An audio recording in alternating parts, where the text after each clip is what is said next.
from WKMG, the Problem Solvers. This is Local 6 News at 6:30. Next on Local 6 News, sheriff's deputies try to stop a speeding motorcyclist and then watch in horror as he crashes. We're live with the details.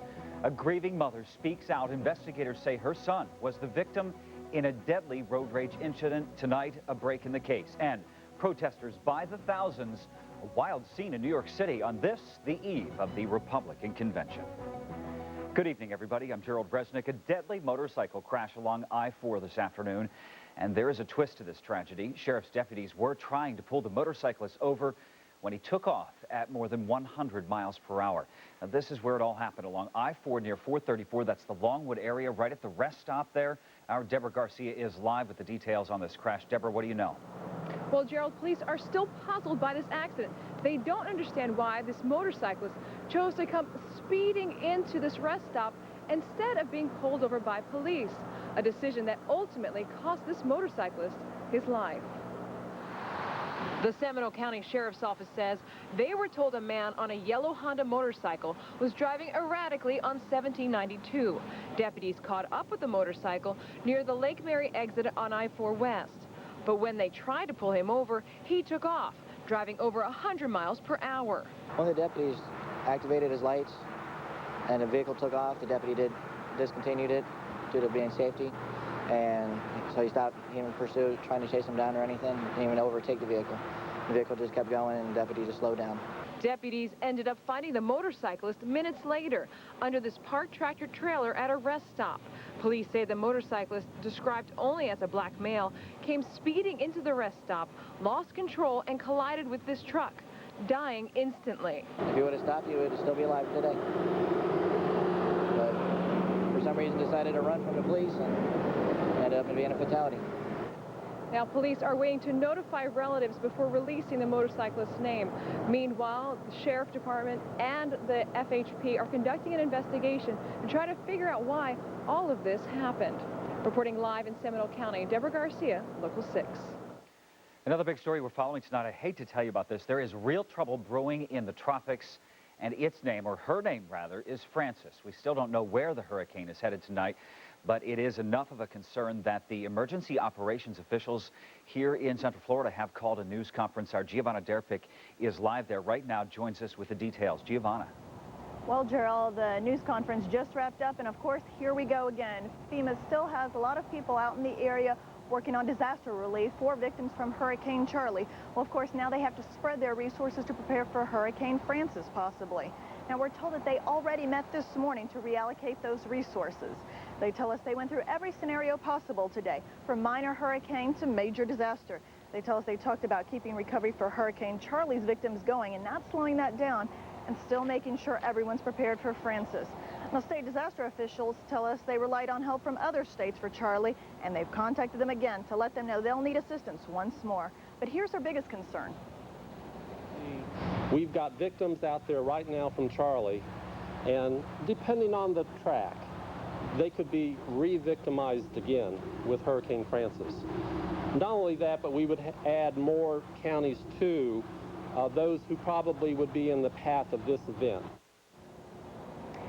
Now, officials tell us that the biggest problem they experienced with Charlie is that people who were told to evacuate did not. So they say now that Hurricane Frances appears to be approaching, they need people to heed those evacuation cautions.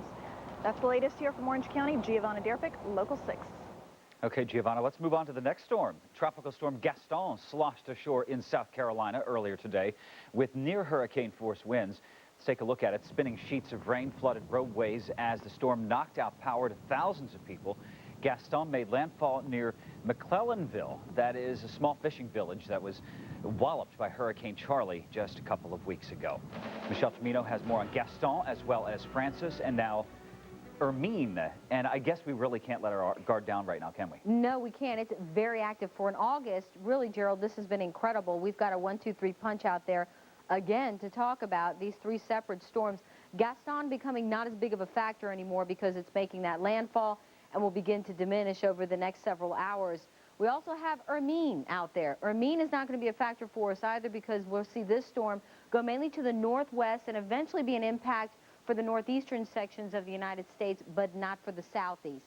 It's Francis that has our eye, and we'll keep our eye for the next week. As we zoom in closer, you can see Francis is a very well-defined storm. Although you see this storm lose that eye wall, that doesn't mean it has lost any intensity. This is still a Category 3, and although it will fluctuate in intensity over the next 24 hours, anytime you see that eye wall disappear, sometimes just those high cirrus clouds cover it up, but it's still there, believe me. This is a strong and very powerful storm that's still moving mainly to the northwest.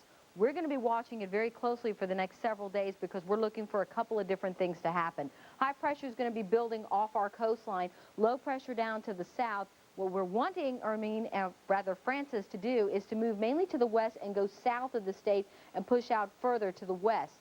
If that doesn't happen and it clocks a little bit more to the north, which is very much so in the projected window, that would take it a lot closer to central and south Florida. We'll give you all the details we know so far about this forecast. We're also going to talk about what it means for you during this work week just ahead.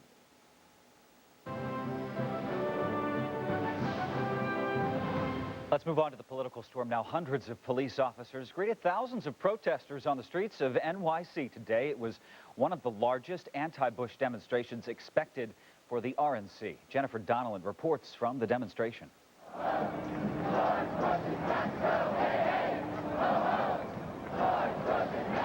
The Republicans may be preparing to take Manhattan, but on Sunday the streets belong to their opponents. There's a lot of people that believe that Bush needs to leave office right now. Thousands of protesters in a massive demonstration. The target, George Bush. There was anger. Vietnam veteran, buddy. Yes. And there were scattered arrests, including some 50 protesting cyclists who were taken away in handcuffs. God love America. Hordes of police had the parade route locked down. Overall, the march was peaceful and at times emotional. Very moved, very moved. I've talked to a lot of people that had their sons die in the war. More than 800 groups and organizations have joined in for today's march. They all have different affiliations, but they have one message. They want George Bush out of office. Among those leading the march, controversial filmmaker Michael Moore. It's everybody doing their thing, and it's all going to come together on November 2nd. Some protesters defied a court order against demonstrating in Central Park. They made their statement peacefully under the watchful eye of police. There were some protesting the protest. They want George Bush to win in November. He's finally doing the right thing, and these people can't appreciate it. But it was these people's turn to talk, to yell, and to chant. And in 24 hours, the Republicans will have the same. In just a couple of months, it will be everyone's turn to vote. Jennifer Donnellan, CBS News, New York.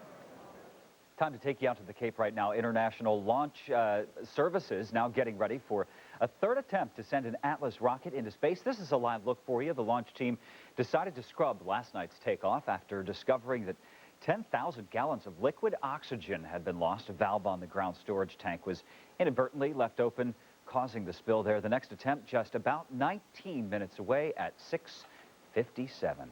Stay tuned. Still to come on Local 6, even small gators can pack a mean bite. A Central Florida man finds that out the hard way. And road rage taken to the extreme.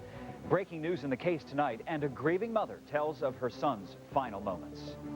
Well, Gaston did one nice thing. It pulled a lot of the moisture away from the state. We've seen a couple of scattered thunderstorms here and there. Daytona Beach still have some light rain happening there, as well as toward New Smyrna. But you look across most of Central Florida, and we are dry. We'll tell you what you can expect for the work week just ahead.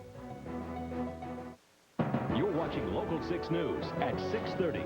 Breaking news tonight, an arrest in a deadly case of road rage. Within the last half hour, we have learned that Jose Manuel Sanchez was arrested at his Orlando home. Investigators tell us Sanchez has admitted to stabbing two men, one of them fatally, after an altercation in East Orange County. Our Giovanna Derpick talked to the dead man's mother. She says this arrest fulfills his final wish. 37-year-old Harvey Berry could barely breathe, but he got these words out to his mother, who wants her identity concealed. That blank blank just stabbed me. He stabbed me with a knife. He's got a knife. This was right after Berry's quick motorcycle ride to the grocery store Saturday night. He thought it was a trip that would end with a cookout. Instead, it ended with his death. I hollered at my son and I said, Harvey, y'all stop it, what's going on? What was going on, according to police, was road rage taken to the extreme. We don't know if the motorcycle cut the car off or the car cut the motorcycle off. In either case, it spilled over onto the front yard of Barry's mother's house on Chickasaw Trail. Orange County Sheriff's deputies say the man followed Barry and his companion in a gold compact car. Once 23-year-old John Thomas Ray heard the commotion, he jumped in to help. There were other people at the house that became involved in the altercation. Ray was stabbed, and Barry lay dying in his mother's arms. Still, he summoned the strength to try to point her to his killer. He spoke anyway and said, "Get the license tag number, get it." They got a partial tag, but it was just too late for this woman's son. He was my firstborn, something I had waited for all my life. In Orange County, Giovanna Derpick, Local 6. Once again, Jose Manuel Sanchez arrested within the past hour on that crime. Well, no matter how small, the teeth are still quite sharp. Here it is. Doesn't look quite big, does it, with this trapper? But this 5-foot gator chomped down on an Orange County man's hand today on Lake Live Oak Drive. Paramedics took 42-year-old Dan Hornhawk to Florida Hospital for treatment. He first told state officials and officers he was trying to keep the gator out of his garage, but they read him his rights after speculating that he actually tried to pull the gator out of a lake. A popular airline faces a hefty lawsuit tonight. A Washington woman says a Southwest gate agent humiliated her in front of other passengers over her weight. Trina Blake says the employee suggested she was too fat to fit into one seat. The 26-year-old says she was extensively questioned in the matter. Southwest denies the claim. Blake wants money and an apology. Well, no money problems at the pump right now after a volatile summer for us. The folks at Lundberg say gas prices have stayed steady over the past 2 weeks. That's despite record high future prices on the barrel of gas. Prices are actually down right now 20 cents nationwide since May. A good break for our wallets. Remember, though, you've got just 2 more days to take advantage of the tax-free gasoline out there. The state tax cut ends at midnight, August 31st. Still to come on Local 6 News. Sure, it's not as thrilling as the Kentucky Derby, but this race still drew quite a crowd. I don't know, that's pretty thrilling. Daytona Beach still getting some scattered showers in there, as well as New Smyrna. These are all moving mainly to the southeast, and they're going to be pushing off the coastline in just a little while. That's all the rain we're seeing right now, but will it stay that way? We'll let you know just ahead.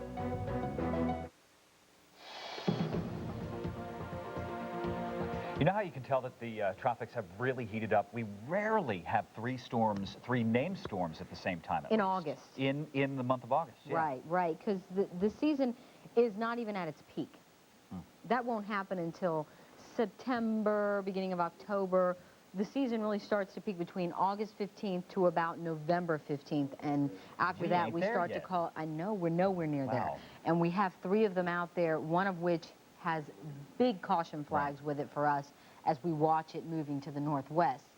Temperatures across the state at this time are not too bad. We actually had a pretty nice day, Gerald.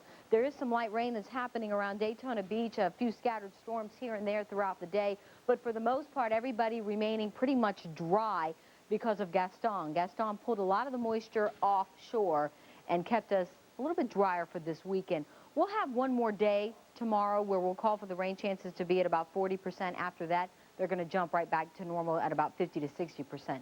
89 degrees at Daytona Beach, 87 in Orlando. Low-level clouds sticking around, but as you see, not a lot of rainfall, just a little splurt here and there. Other than that, tonight, one lone storm around Daytona Beach and New Smyrna, and everybody else pretty much dry.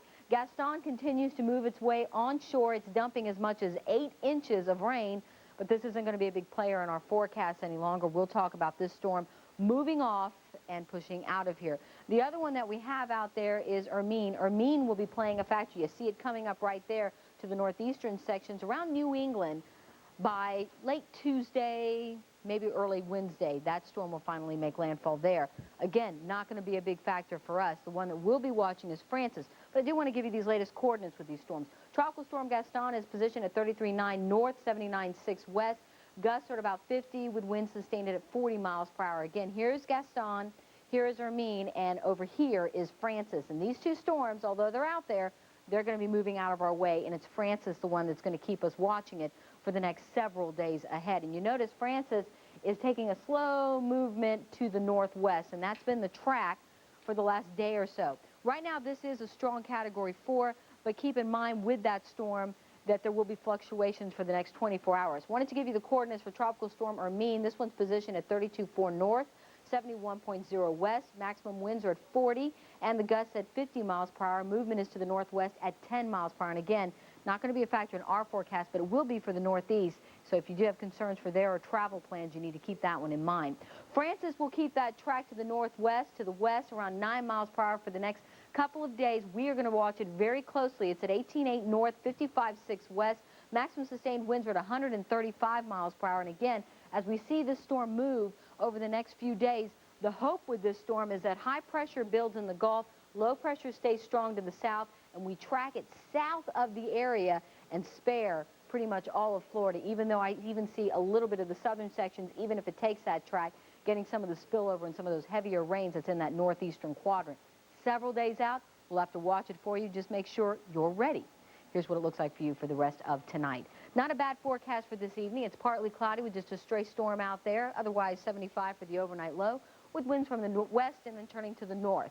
By tomorrow afternoon, we'll be partly sunny with afternoon storms later into the day, west to a southwest wind, and then seas at 3 to 5 feet, a light to moderate chop inland with your surf temp at 81. And for the next 6 days, Gerald, although you see the pops in there at 40, 50, 60%, we put the big question mark on where Francis is by Friday and Saturday and what happens with us. So keep that in mind as we head into our holiday weekends that we're going to have Francis to deal with. Yeah, stay ready, folks. Yes. Thank you. Appreciate it. I know you like this one, Michelle. The competition was fierce. The competitors, snout to snout, right to the finish. Cute. He lost his coat. Hundreds turned out to see the Dachshunds compete in Sacramento, California. Sure, it's not the Kentucky Derby, but these little guys are serious about finishing unless there's something else to sniff out there. Not bad. Hey, stay with us. Todd Lewis is up next with the day's sports, the rest of the day's sports. In addition to this, he'll join us in just a minute. Stick around. The current time and temperature is brought to you by BobDance.com, where everybody rides. You know what? The marathon is actually my favorite sport in all of the Olympics. Watch, this is stamina. This is these guys, men and women, going right at it. And then this thing happened today with the Brazilians. Yeah, it was sad. I mean, you got to be like a few sandwiches short of a picnic to be a marathon runner. Let me tell you, that takes guts. But you shouldn't have to be facing what this gentleman had to face today. Now, heading into the Olympic Games, there were fears from organizers and athletes of a terror attack. Now, fortunately, that did not happen in the Games. But today, a scary moment that had folks thinking the worst. With 3 miles left in the men's marathon, this man bolted from the crowd and grabbed the leader at the time, Brazil's Vanderlei Lima. The man was immediately arrested and identified as an Irishman who was making a political and religious protest. Now, Lima continued the race but finished with a bronze medal. The Brazilian Track Federation filed a protest, but it was turned down. American Mebratom Kufligi wins silver, and Stefano Baldini of Italy wins gold. In boxing, American Andre Ware won the light heavyweight gold medal. It was the country's 35th and final gold, and the closing ceremonies took place with all the splendor that you might imagine. Wow. American soccer legend Mia Hamm carried the flag for the U.S. team in those closing ceremonies. Hey, some news out of Athens other than that awful attack we talked about. South Korea appealed to the Court of Arbitration for Sports just hours before the end of the games, hoping the court would order international gymnastics officials to award Yang Tae-young a gold medal after a scoring error was noticed in the individual men's competition that awarded American Paul Hom the gold. By the way, that committee is going to consider that appeal, and in the final tally of medals, the U.S. picked up more than any country, a record 103. The race for the chase is heating up after last night's Sharpie 500 in Bristol, Tennessee. Now, Bristol is fast and short with 160,000 fans packed in to watch the Saturday night shootout. Sterling Marlin said racing at Bristol is like flying jet airplanes in a gymnasium. For that reason, the caution flags flying last night. The yellow out 9 times. One of the cautions occurred when Rusty Wallace tagged the wall. He came down and then collected 5 of the body. Carl Edwards in Casey King. Rough night for Rusty. Big news about Rusty tomorrow. He will announce his retirement after next year. Daytona Beach's Mark Martin had a strong car, but during a pit stop, he can't find the track. He misses the entrance, and that cost him a lap. Martin finished 13th. Leading the way, Dale Earnhardt Jr. He breaks his 12-race losing streak to win his first event ever at Bristol. And this is a race that Little Lee will never forget. Yeah, I come to a lot of races here when my dad drove, and yeah, man, I mean, he made this place magical to an Earnhardt fan, and me being one of them. So I might not have done it like he did it just now, but it was pretty damn close. Wanted to rattle check out the points. Jeff Gordon finished 14th. His points lead trimmed to 24 by Jimmy Johnson. Junior is now only 75 out of first. Those three drivers have mathematically clinched a spot in the chase for the Cup. Stewart, Kenseth, and Busch go 4, 5, and 6. Elliott Sadler is 7th. Ryan Newman makes a big jump with his second-place finish. He moves up 3 spots to 10th. Casey Kane, he's only 26 out of the top 10. Mark Martin of Daytona Beach only 35 out, and the circuit moves to California for the first night race ever at that track next Sunday. Great golf just outside of Hartford. It's the final round of the PGA Buick Championship. On the final hole, Tim Herron trailed Woody Austin by 2. Herron has this for birdie, and Lumpy is loving it. That caps off the final round, 66. Austin needs this putt for par and the championship. Oh, but it slides oh so to the right. So much for that 2-shot lead. Austin and Herron go to a playoff. On the first extra hole, Austin has about a 6-footer for the birdie and the win. And how about this wide shot from CBS? Doesn't waste any. Yes, it's good. For the first time since 1995, Woody Austin picks up a PGA victory. Go talk Bucks football tonight on Sports Jam 1135. Okay, here's a quick live shot. Maybe not. The Cape, go look out there. You're going to see a launch. Here's what's coming up tonight on Local 6. At 7 o'clock, 60 Minutes. At 8, Cold Case. At 9, the CBS Sunday night movie, Tomorrow Never Dies. Followed at 11:30 by Local 6 News.